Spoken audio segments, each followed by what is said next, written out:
લોકમત ન્યૂઝમાં આપનું સ્વાગત છે। વડોદરા શહેરના ભાયલી વિસ્તારમાંથી એક મહત્વપૂર્ણ સમાચાર સામે આવ્યા છે। વિધાનસભા ચૂંટણી દરમિયાન આપવામાં આવેલું વચન હવે પૂર્ણ થતા સ્થાનિકોમાં ખુશીનો માહોલ જોવા મળી રહ્યો છે। ભાયલી વિસ્તારમાં અશાંત ધારો લાગુ કરવામાં આવતા રહીશો લાંબા સમયથી રાહ જોઈ રહ્યા હતા। આ નિર્ણય બાદ ભાયલી વિસ્તારના લોકો ડભોઈ વિધાનસભાના ધારાસભ્ય શૈલેષભાઈ મહેતાના નિવાસ સ્થાને શુભેચ્છા મુલાકાતે પહોંચ્યા હતા। આ પ્રસંગે પૂર્વ કાઉન્સિલર ઉમંગભાઈ બ્રહ્મભટ્ટ સહિત વિસ્તારના આગેવાનો અને મોટી સંખ્યામાં રહીશો ઉપસ્થિત રહ્યા હતા। સ્થાનિકોએ ધારાસભ્યનો આભાર વ્યક્ત કરીને જણાવ્યું હતું કે આ નિર્ણયથી વિસ્તારમાં શાંતિ અને સુરક્ષા વધશે।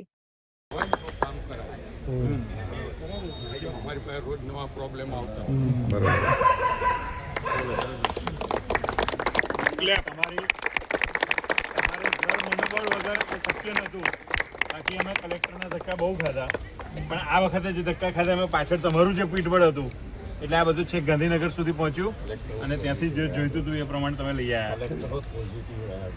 100%। આજે જે એક વિષયમાં પ્રાંતમાં ફરી જવાનું થયું હતું ત્યાં બી પ્રાંત સાહેબ એવું સ્વીકાર્યું છે કે this is just because of Shailesh થઈ ગઈ છે, આપણે જીતીશું।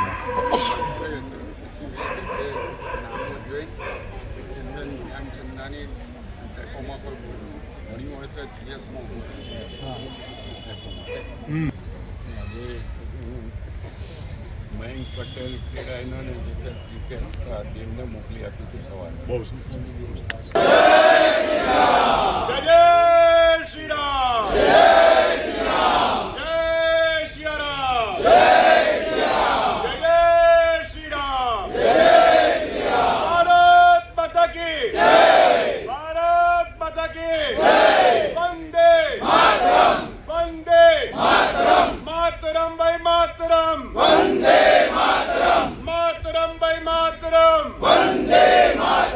ભાયલી વિસ્તારનો એક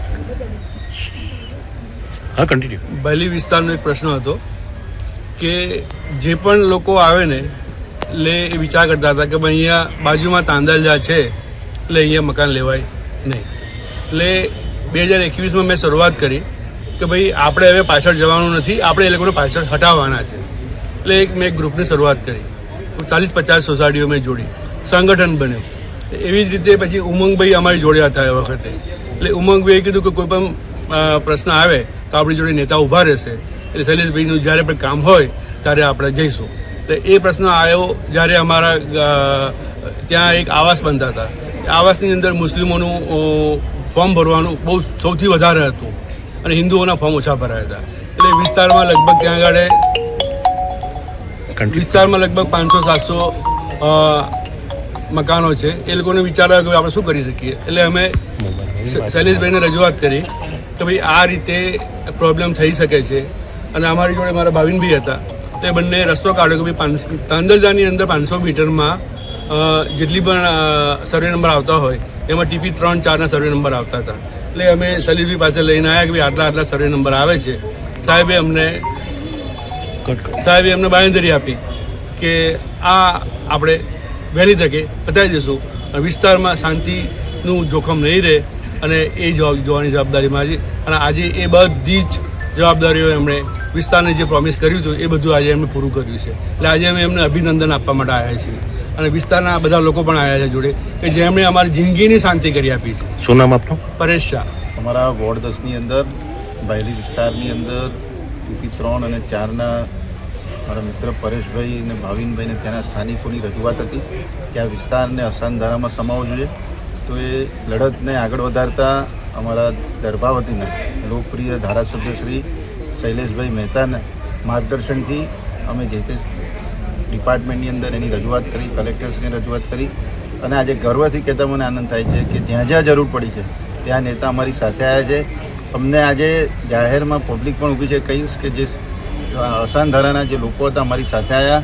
શૈલેષભાઈ વિધાનસભાની અંદર અમને લઈ ગયા અને ત્યાં માનનીય મુખ્યમંત્રીશ્રી સાથે મુલાકાત કરાવી અને એમની સામે ખાતરી અપાઈ હતી કે ભાયલીને અશાંત ધારા અમે અપાઈને જ રહીશું। અને CM સાહેબે ખાતરી આપી હતી કે ટૂંક જ સમયમાં તમને એ વિસ્તારને અશાંત ધારા લાગુ કરી આપીશું। અને આજે હનુમાન જયંતિના દિવસે એ ખબર, એ સમાચાર જ્યારે મળ્યા ત્યારે વિસ્તારના સૌ રામ ભક્તો, સૌ હનુમાન ભક્તોમાં એક ખુશીની લાગણી છે અને આજે સૌ ભેગા થઈને આજે માન્ય ધારાસભ્યશ્રીનો આભાર વ્યક્ત કરવા આવ્યા છે અને ખૂબ અભિનંદન પાઠવવા માંગે છે।